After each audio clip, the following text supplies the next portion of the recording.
So I was doing some behind the scenes work out here, you know, and well, typical Florida fashion, it's starting to rain, thunder's rolling in. Car getting rinsed off. Yard got mowed today and got pretty dusty here.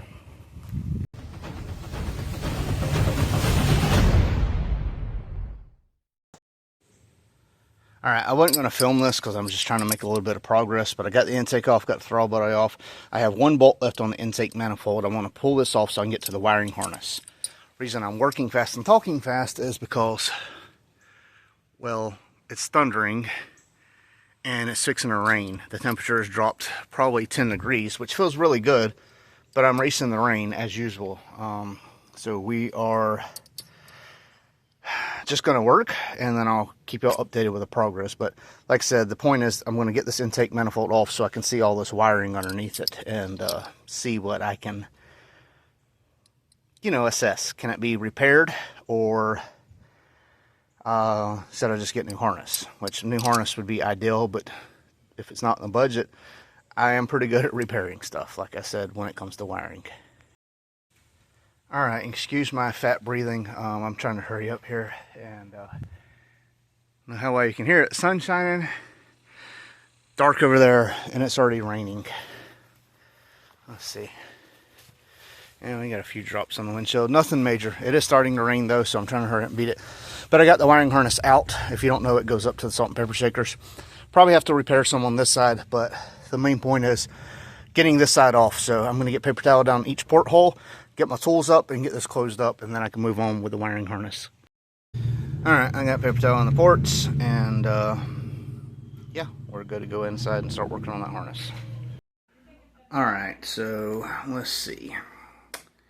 This is the harness, of course, unplugged. I'm glad that this side is mostly there because I can see how far I need to extend this harness. But I do know that these wires right here need to be repaired. Sorry.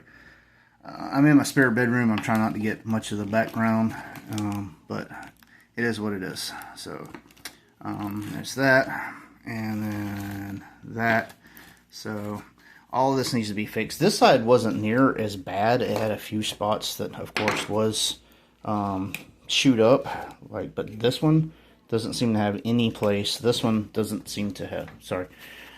This one doesn't seem to have any place chewed up. This one doesn't seem to have any place. There's a spot here, and then this one right here has a little bit of wear, but nothing that's like the wire's not chewed in half. And then this one is fine. It's like they skipped over one. This plug was fine. And then this one right here is a little messed up at the plug, but this is for emissions or something like that. I forgot what this stuff goes to, but it doesn't go to the injectors, but as you can tell, it is a little worse for wear. Like this one has another wire going to it, but when you look, the wire is not there. It's just a single red wire. So wherever the second wire went to, I don't know, but we gotta find it. But I'm gonna start with disassembling this harness as much as I can. As you can tell, it's still very dirty, but we'll get through it. Alright, so the damage on this side, it stops at like this injector. All this was under loom, so it didn't get chewed up. So I only went back to here, so now I can go through and start replacing this. Now I found a diagram online. All of them get a red wire. It's power. It just matters the ground trigger. So each one of these is a different ground trigger pretty much, so you have to know what goes where. Some of them kind of look similar, but this is orange with a blue stripe versus red with a yellow stripe. There's orange, and believe it or not, that is not green, it's light blue, because you have a green already in the thing that's a darker green. So what I have here is I got this at, what is that? Turkey Rod Run. And it's got all these different wires in it, so I'll be able to match things up pretty close. I have actual wire tape. I have the solder-in heat shrink connectors. It's not going to be super professional, but it'll be where it works. I can guarantee you that. There's one thing I've been doing a lot of, it's wiring harnesses, and they all work when I'm done, so. Alright, so the beauty of the internet is you can still find diagrams. So don't forget, this front of the engine, we are on this side. So this breaks down the diagram of what color everything is. And yeah, notice there is a sensor ground that is orange, and that comes off of right here. So that is a ground wire. So I did take and clean these wires up with a rag and some cleaner, so I could kind of get the colors the best I could do. So I'm gonna get them all separated and make sure every color section, they're all together. So if that makes sense. All right, so they are a little long, but that's what I planned. So here is 8, 7, 6, 5. So got plenty of length. They're all repaired, all soldered, all double heat shrunk. Everything is good here. These are the two that goes to this plug, and then I have 2 different plugs right here I have to worry about. Not really worried about that right now, but you can tell I think that was just demolished. So all of them's been fixed, extended, soldered, like I said. So now I got to go to the other side. There's just a few little spots on some of these like that I have to fix, and that should be good. Alright, on this one, this is for the coolant sensor. It was chewed at the plug. So what I did is I took this thing out right here and pulled the whole thing out, soldered this directly to the end, and that's my ground. And now I have plenty of pigtail on this side, but that's what I did to give me my room. Alright, the only 2 wires left are these 2, which is red and yellow and red.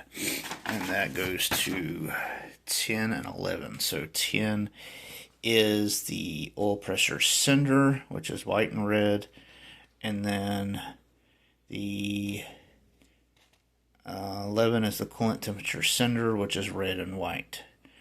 They have these little caps, so that's why these are just bare like that. And then this is a ground wire. I'm gonna butt connect that pretty much. But other than that, everything is all wired, ready to go. So I'm going to get this looking good. I replaced most of the wiring. And then any place I seen that was frayed or anything like that, I went ahead and just did it all. So,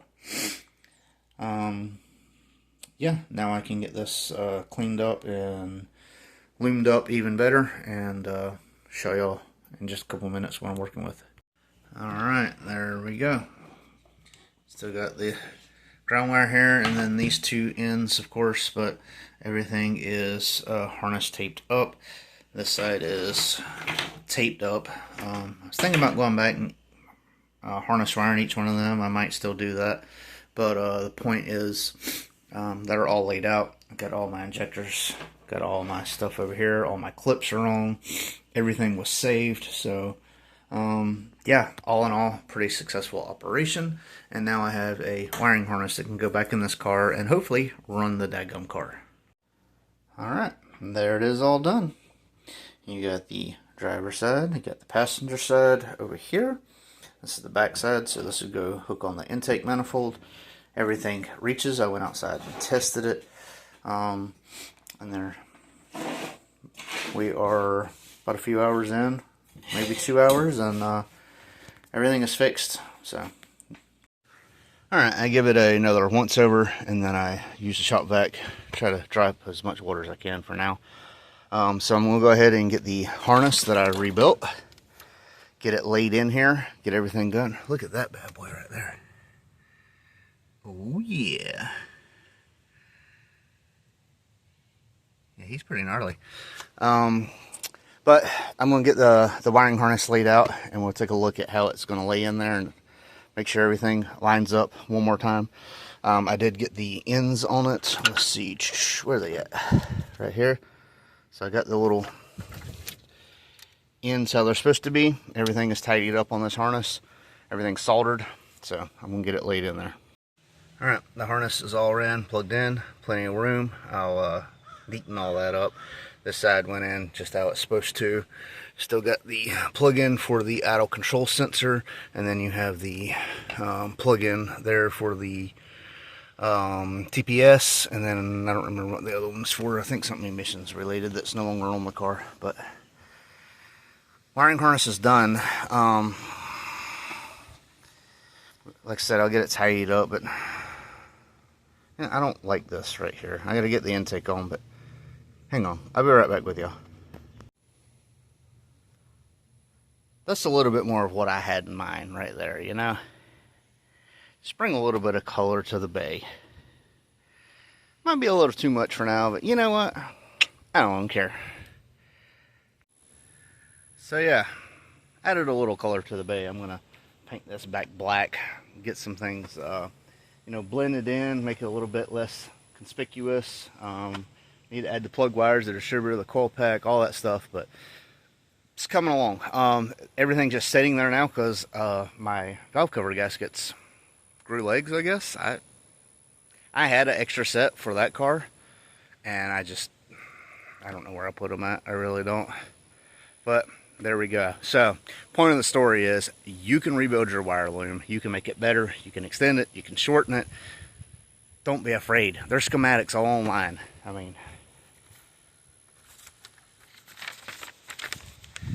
if a dumb redneck like me can do it, y'all can do it for sure. But all rebuilt, all soldered, all done, all painted, all clear coated. What more do you want? Turn around, I done made it this far.